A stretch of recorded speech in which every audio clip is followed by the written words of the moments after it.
നമസ്കാരം, ഞാൻ ശാന്തി നിങ്ങളോട് പറയുന്നത് മീനൻ രാശിയെക്കുറിച്ചാണ്. പൂരുരുട്ടാതി അവസാന കാൽപ്പാട്, ഉത്രട്ടാതി, രേവതി എന്നീ നക്ഷത്രങ്ങളാണ് മീനൻ രാശി. മീനം രാശിയെക്കുറിച്ച് ഇപ്പോഴത്തെ സമയം അനുസരിച്ച് ഉള്ള കാര്യങ്ങളാണ് പറയുന്നത്. മീനൻ രാശിക്ക് പൊതുവെ ഇപ്പോഴത്തെ ഗ്രഹസ്ഥിതി അനുസരിച്ച് മീനൻ രാശിയിൽ ശനി നിൽക്കുന്നു. കർക്കിടകൻ രാശി 5-ാം ഭാവത്തിൽ വ്യാഴം നിൽക്കുന്നു. ചിങ്ങൻ രാശിയിൽ കേതു, തുലാം രാശിയിൽ ബുധൻ, വൃശ്ചികൻ രാശി സൂര്യൻ, ചൊവ്വ, ശുക്രൻ. അപ്പോൾ ഇപ്പോഴത്തെ ഗ്രഹസ്ഥിതി അനുസരിച്ച് ശനി സംബന്ധമായിട്ടുള്ള ദോഷം മീനൻ രാശിക്കുണ്ട്. മീനൻ രാശികളിൽ 1-ാം ഭാവത്തിൽ ശനി നിൽക്കുന്നു. 1-ാം ഭാവത്തിൽ ശനി സംബന്ധമായിട്ടുള്ള ദോഷം ഉണ്ട്. ദേഹത്തിൻ്റെ സൗഷ്ഠത, സ്വസ്ഥത, ശ്രേയസ്, ജയപരാജയങ്ങളെ ഒക്കെ 1-ാം ഭാവം കൊണ്ടുണ്ടാകാൻ വെച്ചിരിക്കുന്നത്. അപ്പം 1-ാം ഭാവത്തിന് ബലക്കുറവുണ്ട്. പക്ഷേ മീനൻ രാശി നിൽക്കുന്നത് കൊണ്ട് വ്യാഴത്തിന് ദോഷം പറയാൻ പറ്റില്ല. പക്ഷേ എന്നാലും 1-ാം ഭാവത്തിൽ പാപഗ്രഹമാണ് നിൽക്കുന്നത്. അപ്പോൾ അതിൻ്റേതായ ദോഷഫലങ്ങൾ ഉണ്ടാവാം. ശനിയുടെ ദോഷമുണ്ട്. അപ്പം അതുമാത്രമല്ല, 11-ാം ഭാവാധിപനും 12-ാം ഭാവനും, വരവിൻ്റെ ഭാവാധിപനും ചെലവിൻ്റെയും മീനൻ രാശിക്ക് 11-ഉം 12-ഉം. 11-ാം ഭാവം എന്ന് പറയുന്ന വരവ്, 12 ചെലവുമാണ്, വ്യയസ്ഥാനമാണ്. അപ്പം ഈ രണ്ടിൻ്റെയും ഭാവാധിപനായ ഗ്രഹം മീനൻ രാശിയിൽ 1-ാം ഭാവത്തിൽ നിൽക്കുന്നതുകൊണ്ട് വരവിനെയും ചെലവിനെയും കുറിച്ചുള്ള കാര്യങ്ങൾ, ഇപ്പം വിവാഹമൊക്കെ കഴിഞ്ഞ് കുടുംബമായിട്ട് ജീവിക്കുന്നവർക്ക് വരവിനെയും ചെലവിനെയും കുറിച്ചുള്ള ഉത്കണ്ഠ ചിന്തകളായിരിക്കും കൂടുതലായിട്ട് ഇവർ അലട്ടുന്നത്. അതുമാത്രമല്ല, ഇനി പഠന സംബന്ധമായിട്ടോ ആവശ്യമില്ലാത്ത കേസുകളോ വഴക്കുകളോ അങ്ങനെയൊക്കെയുള്ള എന്തെങ്കിലും കാര്യങ്ങളിലൊക്കെ പോയി ബന്ധപ്പെടാം. അവരവരുടെ ലഗ്നത്തിൻ്റെ ബലം കുറഞ്ഞിരിക്കുന്ന രാശിക്കാർക്ക് അത് അങ്ങനെ വരാം.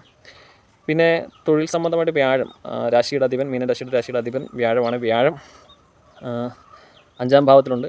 ഡിസംബർ 5 കഴിഞ്ഞ് മാറ്റമുണ്ട്, 4-ാം ഭാവത്തിലോട്ട് വരും. പക്ഷേ വ്യാഴം 5-ാം ഭാവത്തിന് ബലം ഉണ്ടായതുകൊണ്ട് 4-ാം ഭാവമായിട്ടുള്ള യോഗം നിൽക്കുന്നുണ്ട്. വാഹനങ്ങൾ മേടിക്കാനും ഒക്കെ കാര്യങ്ങളൊക്കെ ചിലവർക്ക് അത് പറ്റും. വാഹനയോഗമൊക്കെ ഉണ്ടാവാം. ഇത് നക്ഷത്രക്കാർക്ക് ഇപ്പം ചിലപ്പം വാഹനം ഒക്കെ മേടിക്കാനും ഒക്കെ യോഗം കിട്ടും.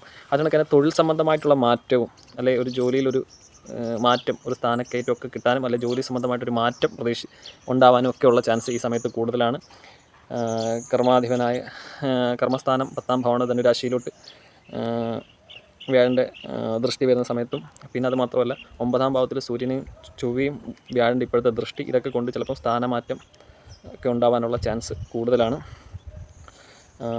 വേണ്ടുന്ന പരിഹാരങ്ങൾ ഒക്കെ ചെയ്യുക. ഹനുമാൻ്റെ ക്ഷേത്രത്തിൽ തൊഴാൻ പറ്റുന്നവർ പോയി തൊഴുക. അതിനൊക്കെ തന്നെ മഹാവിഷ്ണുവിനെ പ്രാർത്ഥിക്കുക. മഹാവിഷ്ണുവിന് ക്ഷേത്രത്തിൽ ദർശനം നടത്തുക. ഭാഗ്യസൂക്ത പുഷ്പാഞ്ജലിയൊക്കെ വ്യാഴാഴ്ച ദിവസങ്ങൾ നടത്തുക. തുളസിമാല ഒക്കെ സമർപ്പിക്കുക. പിന്നെ ഭദ്രാളി ക്ഷേത്രത്തിൽ 9-ാം ഭാവത്തിൽ ചൊവ്വ ബലഹീനനായിട്ട് നിൽക്കുകയാണ്. അപ്പം സാമ്പത്തികമായിട്ടുള്ള ചിലവുകൾ കൂടുതലാവാനുള്ള വഴിയുണ്ട്. പിന്നെ പഠിക്കുന്ന കുട്ടികൾക്ക് തന്നെ ഓർമ്മക്കുറവൊക്കെ, കാര്യം പഠിച്ചിട്ട് ഒരു ഓർമ്മക്കുറവൊക്കെ ഉണ്ടാവാനുള്ള ചാൻസും കൂടുതലാണ്. അപ്പോൾ ഇതിനെയൊക്കെ മറികടക്കാൻ ക്ഷേത്ര ദർശനം പതിവാക്കുക.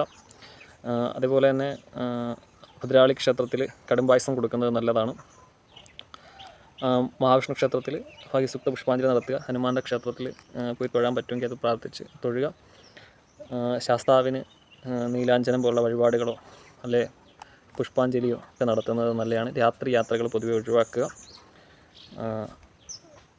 അപ്പം എല്ലാവരും ചാനൽ സബ്സ്ക്രൈബ് ചെയ്യുക.